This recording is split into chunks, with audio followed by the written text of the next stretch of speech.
Sanctus, Sanctus,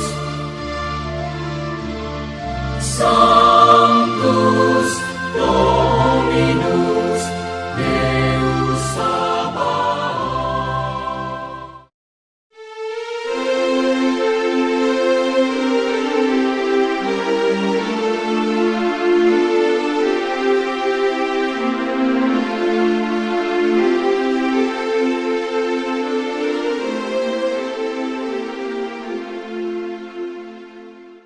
Sebenarnya, persoalan utama mengapa gereja Katolik mendoakan orang mati, sementara gereja Kristen non-Katolik tidak mendoakan orang mati terletak di sini. Pertama, gereja Katolik mengakui adanya api penyucian sementara orang-orang Kristen non-Katolik tidak mengakui adanya api penyucian sebab menurut mereka api penyucian itu hanya karangan gereja Katolik. Kedua, orang-orang Kristen non-Katolik beranggapan bahwa ketika seseorang meninggal dunia, relasinya dengan manusia yang hidup dengan sendirinya terputus, sementara gereja Katolik mengakui adanya persekutuan orang kudus yang tidak terputuskan oleh maut. Ketiga, gereja Katolik mengakui adanya kitab Makabe, sementara orang-orang Kristen non-Katolik tidak mengakui kitab Makabe dalam kitab suci mereka. Mereka beranggapan bahwa kitab Makabe merupakan rekayasa gereja Katolik. Keempat, bagi orang-orang Kristen non-Katolik, keselamatan hanya diperoleh melalui iman, sola fide, yang sering dimaknai terlepas dari perbuatan, dan hal mendoakan ini dianggap sebagai perbuatan yang tidak berpengaruh terhadap keselamatan. Sementara bagi gereja Katolik, iman tidak bisa dipisahkan dari perbuatan kasih. 1. Adanya api penyucian. Api penyucian atau purgatorium adalah tempat proses kita disucikan. Keyakinan tentang adanya api penyucian inilah yang membuat gereja Katolik merasa penting untuk mendoakan orang-orang mati.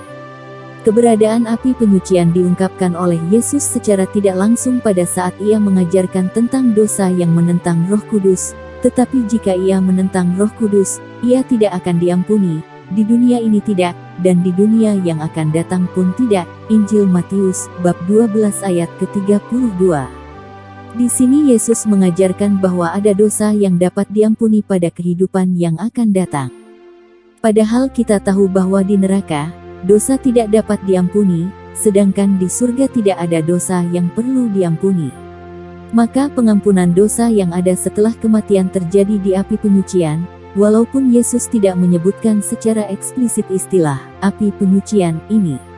Adanya persekutuan orang kudus. Sebenarnya, prinsip dasar ajaran gereja Katolik untuk mendoakan jiwa-jiwa orang yang sudah meninggal adalah adanya persekutuan orang kudus yang tidak terputuskan oleh maut. Maka, sebagai sesama anggota tubuh Kristus, kita selayaknya saling tolong-menolong berupa doa dalam menanggung beban.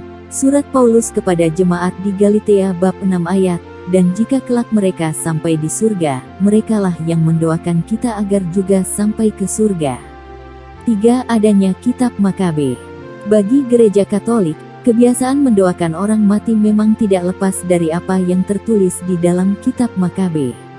Sementara itu, gereja Kristen non-Katolik tidak mengakui kitab ini. Padahal jika kita mau berkata jujur, sekalipun mereka tidak mengakui adanya kitab Makabe itu, namun mereka tidak bisa mengubah kenyataan bahwa tradisi mendoakan jiwa orang yang telah meninggal sudah ada di zaman Yahudi sebelum Kristus, sampai sekarang. Maka, tradisi ini juga bukan tradisi yang asing bagi Yesus. Tradisi ini kemudian diteruskan oleh para rasul, seperti yang dilakukan oleh Rasul Paulus ketika mendoakan Onesiforus yang sudah meninggal. Kiranya Tuhan menunjukkan rahmat-Nya kepadanya Onesiforus pada harinya. 2 Timotius bab 1 ayat ke-18. Kesimpulan, tradisi mendoakan orang mati sudah ada jauh sebelum Yesus, dan bisa dipastikan bahwa tradisi itu bukanlah tradisi yang asing bagi Yesus. Yesus saja tidak menghilangkan tradisi itu, lalu mengapa kita sebagai pengikut Yesus begitu berani untuk menghilangkannya? Seandainya saja tradisi mendoakan orang mati tidak ada faedahnya, tentulah Rasul Paulus tidak akan mendoakan Onesiforus yang sudah meninggal. Tetapi nyatanya ia toh tetap mendoakan Onesiforus. Itu berarti bahwa dia tidak hanya meneruskan tradisi yang sudah berjalan jauh sebelum Yesus itu, tetapi lebih-lebih karena ia sendiri tahu bahwa mendoakan orang mati sangatlah berguna. Nah, jika Paulus saja yang sudah mengajarkan kepada kita banyak hal tentang